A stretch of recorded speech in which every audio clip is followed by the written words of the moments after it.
এইভাবে অপমান করলে আত্মসম্মান নিয়ে কেউ দাঁড়াবে না। চল সবাই। আরে দাঁড়া, তোরা কোথায় যাচ্ছিস ওর কথা শুনে? এভাবে বাড়িতে ডেকে অপমান না করলেও পারতি তুই। ওর সাথে কথা বলতেছিস কেন? আর নীলা, তুই আমাদের আর কল দিবি না। আর দোস্ত, কোথায় যাচ্ছিস তোরা? শোন না। আরে সাগর, এটাই ছিল তোমার ভালোবাসার প্রতিদান? এই প্রতিদান পাওয়ার জন্য কি আমি তোমাকে বিয়ে করেছিলাম? একদম ভালোবাসা টানবা না, বাসার মধ্যে কোনো আমোদ ফুর্তি চলবে না। মাত্র 3 মাস না যাইতেই তোমার এমন ফিউচার আর কি দেখতে হবে তা আল্লাহই জানে।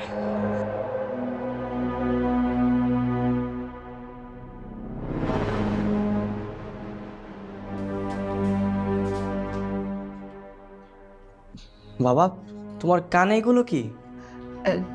তোর আব্বার কানে একটু তুলা দিছিলাম, ওই গান বাজনার শব্দে তোর আব্বার নাকি সমস্যা হইতাছে, আবার হার্টও সমস্যা করতেছে।